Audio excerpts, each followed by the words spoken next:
Story 1. The House That Breathed. The address was 47 Pine Hollow Road, one of those places you hear on the radio and feel your shoulders tighten for reasons you can't explain. A sagging two-story farmhouse settled into the pines like it had fallen asleep 100 years ago and never quite woke up. Porch light flickering. Door half open. No cars in the driveway. Steve and I stepped out of the cruiser and the night air instantly hit us with something sharp, like burnt plastic mixed with ammonia. The kind of smell that makes you breathe shallow on instinct. Domestic disturbance, Steve muttered, flipping his flashlight on. Dispatch said screaming. Neighbor heard something like furniture breaking. Neighbor didn't mention the chemical plant, I said, covering my mouth with my sleeve. He nodded toward the open doorway. Someone left in a hurry. The inside of the house was silent. Not quite silent. Air too still. It felt like the walls were waiting for us to speak first. Clear left, Steve said, sweeping the living room. I took the hallway, flashlight beam landing on family photos, the usual stuff, birthdays, fishing trips, a graduation cap. Nothing out of place there. But the deeper we went, the stronger that smell got, heavy enough to sting the corners of my eyes. The master bedroom door sat wide open. My foot stepped over the threshold and every part of me went cold. The bed looked sunken, as if someone had been lying there for weeks without moving. A woman was on the mattress, still, unmoving, limbs relaxed like she'd simply fallen asleep. Her skin had a waxy, brittle texture, but there was no blood, no wounds, nothing you'd expect from a violent call. Just a body that didn't look like it belonged to the living anymore. I swallowed. Steve, bedroom. He came in behind me. She's gone, he said quietly. Looks like a while. We didn't approach her yet. Something felt wrong about the room's temperature. It was warm, too warm, like the air wasn't circulating. Then I heard it. A soft exhale. Above me. I tilted my flashlight upward. Inside the closet, perched on the wooden hanger rod like he'd climbed up there and folded himself into the shadows, was a man. Naked, thin, eyes huge in the flashlight beam. His chest rose and fell in long, slow breaths that made his ribs lift like wings. Sir, I said gently, we need you to come down. He didn't blink. Didn't move. Just stared, mouth hanging slightly open. Steve kept his voice calm. Keep your hands where we can see them. We are not gonna hurt you. The man tilted his head in a trembling motion, almost bird-like, then bared his teeth in a slow, stretched grin. Not threatening. More vacant. I heard something scrape behind me. Under the bed. Ryan, Steve said, steady but tense. I crouched, keeping a safe distance, angled the flashlight underneath, and two wide eyes stared back. A woman, maybe late 20s, pressed low to the ground like she was trying to compress herself into the floorboards. Her hair was matted, her hands twitching in small, rapid movements. She whispered something I couldn't make out. Ma'am, stay still, I said. We are going to pull you out slow. Her eyes flicked to my boots, and she lunged. Not far, not fast, just enough that she grabbed my pant leg and tried to pull herself closer with a frantic desperation, whispering in a half sing-song voice that didn't sound like words at first. I jumped back, and Steve stepped in, helping restrain her without any violence. Call for EMS, I said. Possible mental health crisis. Both of them. We radioed for backup. The man in the closet finally climbed down when we asked a third time, slow, brittle movements, like a puppet learning how joints worked. We cuffed them without struggle. As we each took an arm and started leading them out of the bedroom, I heard something soft behind us. A breath. Then another. I turned. The woman on the bed was sitting upright. Her eyes were still closed, her posture stiff, her face calm, like someone adjusting themselves in sleep. But the air around her felt suddenly colder, as if the room had inhaled. Steve, I whispered. He'd seen it too. The two suspects tensed under our grip. The man's breathing hitched, the woman's whispering returned, faster now. The woman on the bed opened her mouth. Not wide, just enough that a sound escaped. A soft, dry rasp that carried no force, no volume, just presence. Like air being pushed through old billows. We froze. Her lungs sounded wrong, like they were coated with ash. Then she screamed. Not violently. Not loudly. But in a sharp, broken cry that sent every hair on my neck straight up. The suspects convulsed. The man jolted so hard he almost slipped from our grip. Move! Steve barked, dragging his suspect toward the hall. As we pulled them through the doorway, the male suspect jerked suddenly, gripping his thigh with both hands. There was something underneath his skin, something rigid. And then his hand came away holding a knife. A full-sized hunting knife. He must have been hiding it inside some sort of wrap or pocket we hadn't noticed, buried close to the leg under clothing or debris. My brain couldn't process how he'd kept it hidden, but there was no time. He twisted and charged at Steve in a wild, staggering motion. Steve fired 2 shots. Non-lethal rounds, straight center mass, enough to drop him instantly. The suspect hit the floor with a heavy thud. The moment he fell, the woman on the bed collapsed backward like someone had unplugged her. The younger woman, the one we'd pulled from under the bed, started laughing. Not manically, not loud, just a soft, breathy giggle, like she was in on a joke we couldn't hear. We got her into the cage car. She kept laughing the entire drive back. When I shut the door, she tilted her head sideways, eyes locked on mine through the metal grate. You breathed it in, she whispered. What? She smiled, tapping her chest. It likes you. Then she leaned back against the seat, humming to herself as though nothing had happened. I didn't sleep that night. Not because of her words, but because the next morning, when the coroner moved the dead woman's body, he found something under the pillow. A single handprint pressed into the fabric. Fresh. Story 2, the Dr. WHO never left. The call came in just after 2 a.m., a burglary alarm at the old Clearwater Medical Arts building. The place had been closed for years, shut down after the insurance scandal, but dispatch said the alarm origin was localized pharmacy breach, 3rd floor. My training officer, Deputy Eric Mason, gave me that familiar sideways grin as he shifted into the parking lot. Welcome to your first real ghost town, Tours. Building's been empty since before I graduated high school, I said, shining my flashlight up the facade. Clouds drifted across the moon, letting just enough light show the boarded windows, the peeling paint, the faded sign that still read Clearwater Medical Arts. A place stuck between being demolished and forgotten. Eric clicked his body cam on. Never trust a building that doesn't want to die. The wind kicked up as if agreeing. We approached the front doors, but one of them swung open before we reached it, slowly, smoothly, like someone had been expecting us. A man stood in the entryway. White coat. Clipboard. Polite smile. Late 50s, maybe. His hair was neatly parted, shoes clean despite the grime on the floor around him. You must be the deputies, he said warmly. I'm the key holder. Eric stopped short. You work here? Yes, the man said. Dr. Herlan Graves. I can take you to the pharmacy. Alarm must have tripped again, faulty wiring. The name meant nothing to me then. He motioned toward the elevator. It's quicker if we go up this way. Eric glanced at me. I nodded back. Something felt off, but nothing overtly wrong.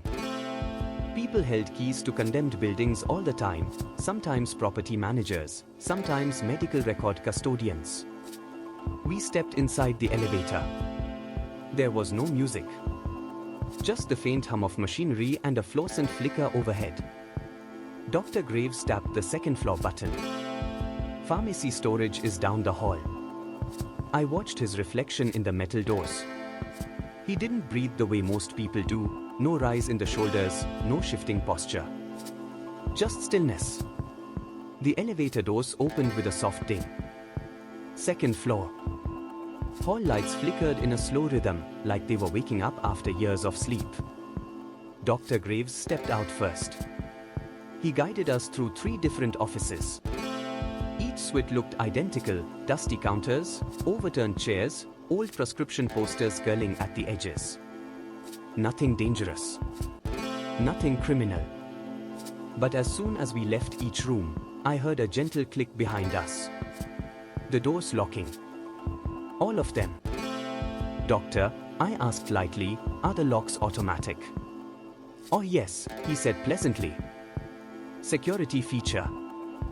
Keeps the wrong things out. The wrong things? Eric asked. Dr. Graves smiled, but didn't answer. We reached the end of the hall. This is the last office, he said. It was an empty clinic room. The kind with 2 exam tables and an old lamp on a swing arm.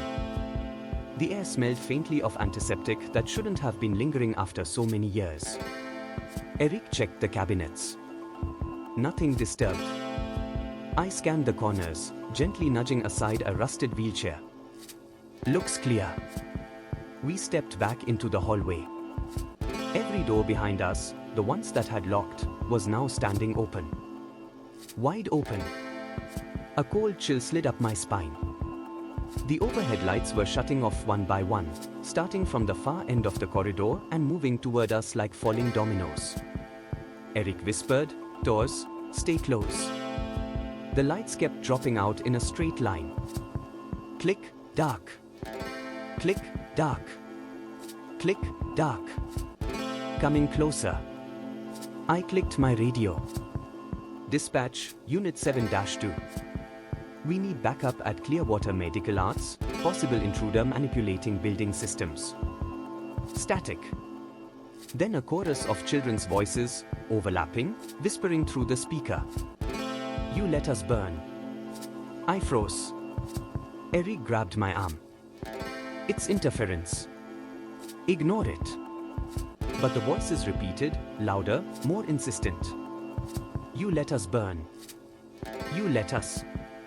Eric shut his radio off. Dr. Graves was gone. Not walked away, gone. No footsteps, no door opening, no sound. Just empty space where he had been standing seconds earlier. He didn't pass us, I said. No, Eric agreed. Which means he's somewhere on this floor. The last overhead light above us flickered violently. Then died. We were plunged into darkness except for our flashlights. Back to the elevator, Eric said. We moved fast. Not running, but close. The elevator doors were already open, cabin waiting as if it had sensed us coming. Eric hit the button for the first floor. Nothing happened. He pressed it again. Still nothing. Then the elevator jerked. Not downward. Upward. A sharp, unnatural jolt that vibrated through the floor. Cable slip, I said, gripping the railing. Before Eric could answer, something metallic snapped above us. Loud. Final. A sound elevators are not supposed to make. I shined my light upward. The ceiling panel shook slightly with each jolt. We were definitely not attached to a functioning cable anymore. The elevator began to move. Not drop, glide. Smoothly. Silently. As if someone were lowering us gently by hand. Eric's radio, still off, crackled with a new whisper. He never left. The elevator dinged. Doors opened. We were in the lobby. Perfectly normal. Perfectly still. The moonlight spilled through the front windows, the dust hanging like silver threads in the air. Nothing broken. Nothing disturbed. Eric slowly stepped out, scanning left and right. Doors, look. Coiled neatly on the elevator floor, like a sleeping snake, was the severed elevator cable. All of it. Perfectly arranged. Not frayed. Not tangled. Placed. Eric grabbed my sleeve. Out. Now. We backed out of the building, guns drawn, flashlights up, hearts pounding. 20 minutes later, the real key holder arrived. A woman in her 60s. Winded from the drive. She looked around at the open door. Someone was inside. Eric said, the doctor. Herlan Graves. White coat. Mid-50s. He said he was the key holder. The woman's face drained of color. No, she whispered. Dr. Graves, you must have seen someone else. He didn't make it. Ma'am, I said, what do you mean? She pointed to the elevator. He hung himself in that elevator 4 days ago. After he torched his own clinic for the insurance payout. That's why the building's been sealed. Eric and I exchanged a long, heavy look. The woman continued, voice trembling. And deputies, the fire that destroyed his clinic? The patients trapped inside? Her eyes glistened. They were children. The wine moved through the parking lot, lifting dust across our boots. I heard the elevator behind us ding softly. Empty. Waiting. And for a moment, in the reflection of the glass, I saw a white coat step inside. Story 3, the quiet one on camera 12. Night shifts are mostly quiet, boring quiet.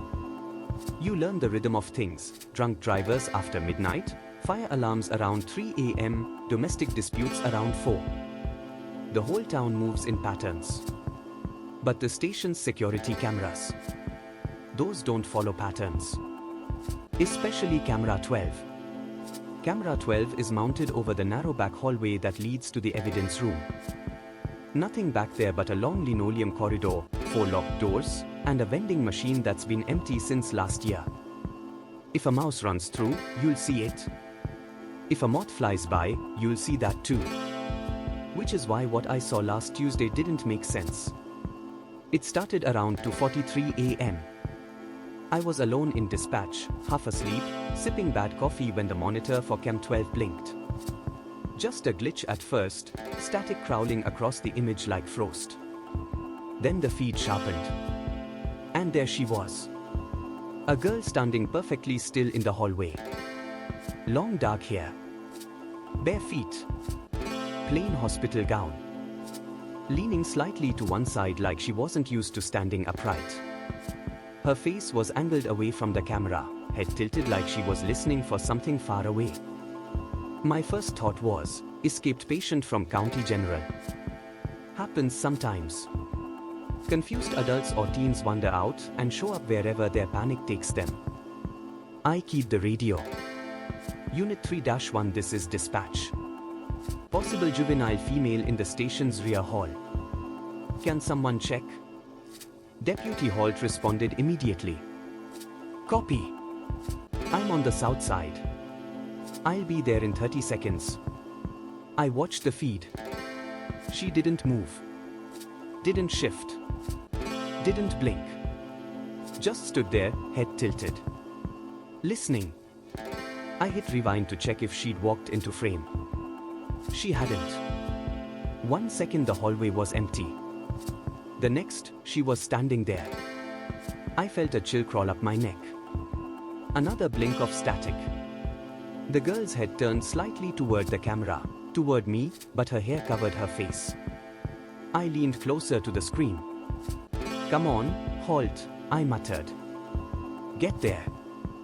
The hallway lights flickered on the feed, dimming like a wave passing overhead. Then the image darkened, brightened, darkened again, like something was moving through the wiring, tugging at the electricity. The girl stepped forward. No sound, no shift of weight, no sense of motion. She simply changed position, like one frame of a film jumping to the next. Closer. 10 feet from the camera.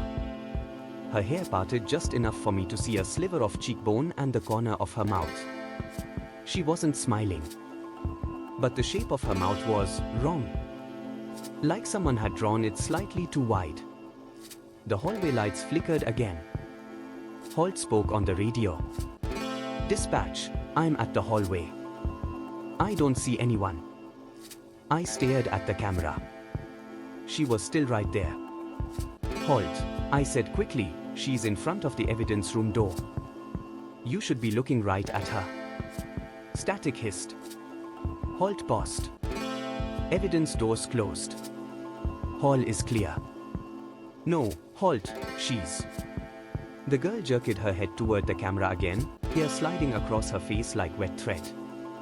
Her shoulders lifted slightly, like she was taking a breath for the first time in hours. My voice cracked. Holt, she's... My screen went black.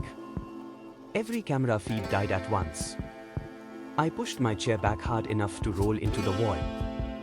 The emergency backup monitor flicked on a moment later, just a single black window with white text. Camera 12 priority feed restored. The image returned. Holt stood in the hallway, facing the camera. Behind him, just over his left shoulder, too close, was the girl. Her head barely reached his shoulder. Her mouth was wider now, stretched unnaturally, though still closed. Dirty hospital gown brushing the floor. Bare feet pale as paper. I grabbed the radio. Holt, do not move, she is behind you. He turned around. Nothing there. He looked back at the camera and gave an irritated sigh. Rios, are you sure you are looking at the right feed? Hallway's empty. I looked at the screen again.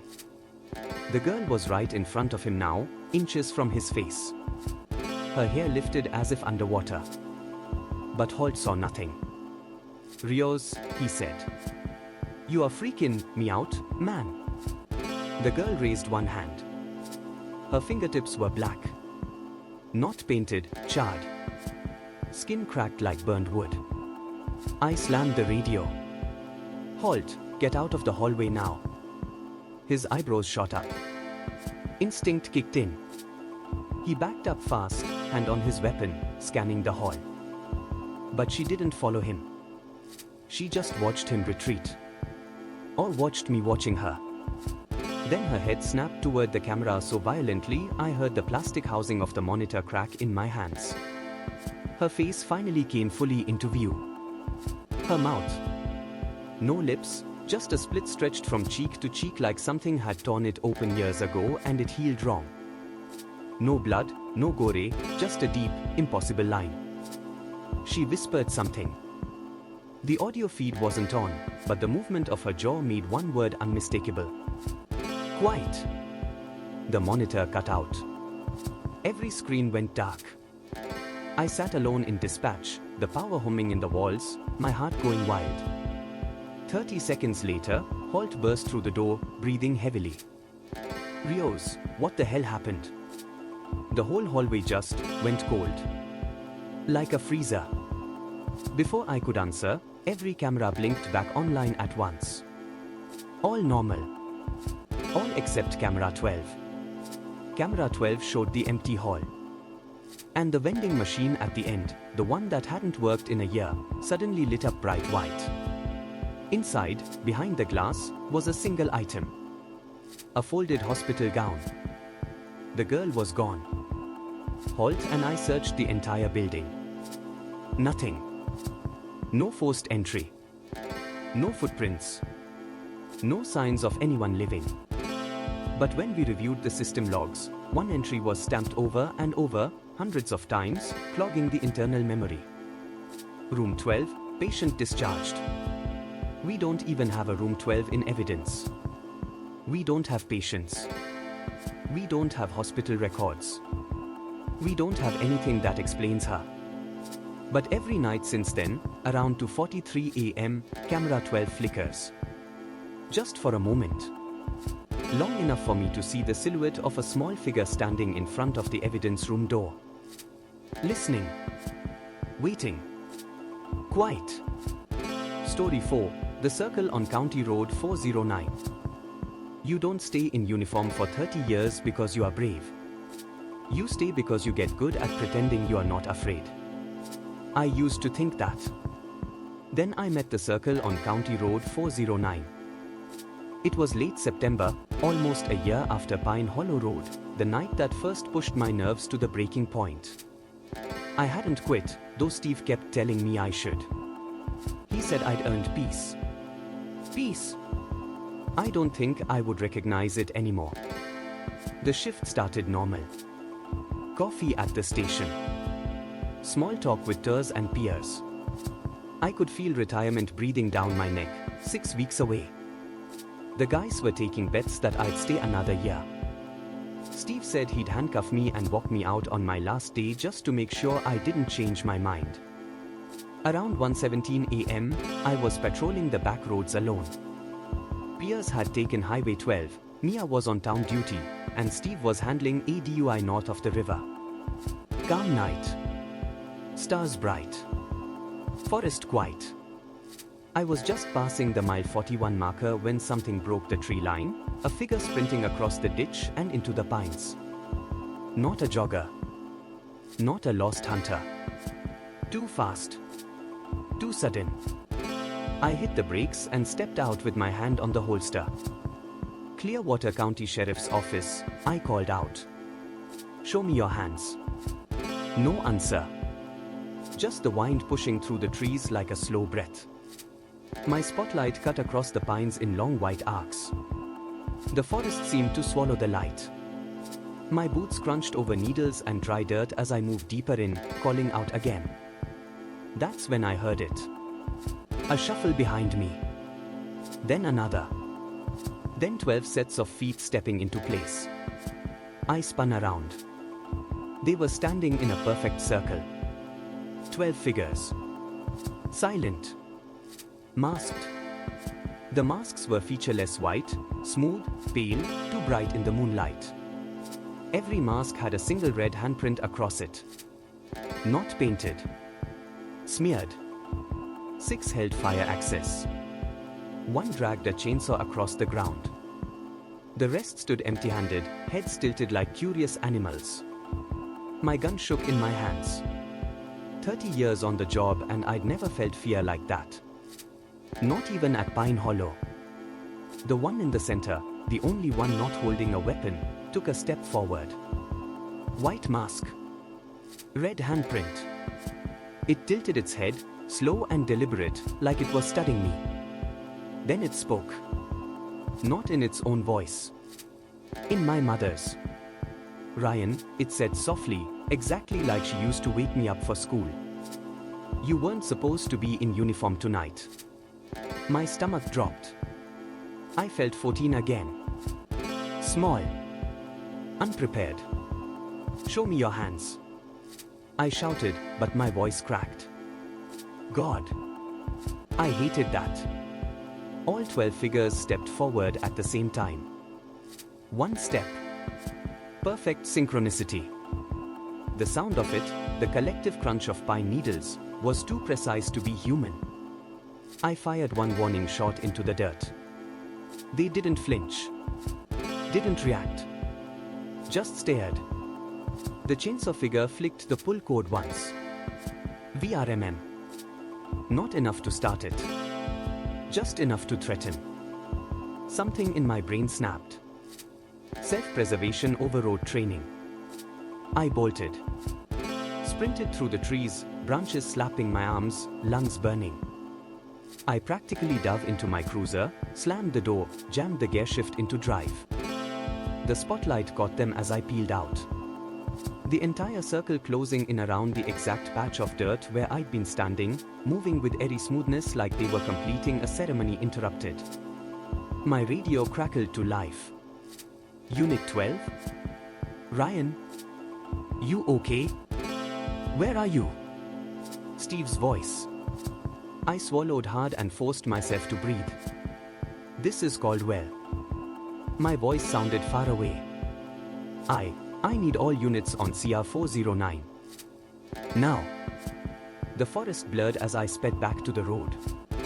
The rearview mirror bounced like crazy. But for 1 second. Just one. I saw them. All 12 figures standing in the middle of the road behind me. Not chasing. Just watching. And the white mask in the center slowly raised a hand as if waving goodbye. Or hello. Units converged within minutes. Red and blue light cut across the trees as 5 cruisers filled the gravel turnout. Steve ran to me first, gripping my shoulder. What the hell happened? I couldn't answer. Not until we all stepped into the clearing. It was empty. No footprints. No broken branches. No masks. No figures. Nothing. Except for one thing. 12 police duty jackets, ours, arranged in a perfect burning ring. 12 small fires, each delayed burn fabric smoldering just enough to glow but not spread. At the center was my flashlight, placed neatly upright like a candle. Steve stared at it, jaw tightening. Ryan, this isn't people messing with you. No, I whispered. It's not. Epilogue, 2 nights later. Sheriff's office, 3:06 a.m. Sheriff Whitaker called me and Steve into her office. No lights except the glow from the projector screen. A case file sat on her desk with a yellow tag labeled urgent.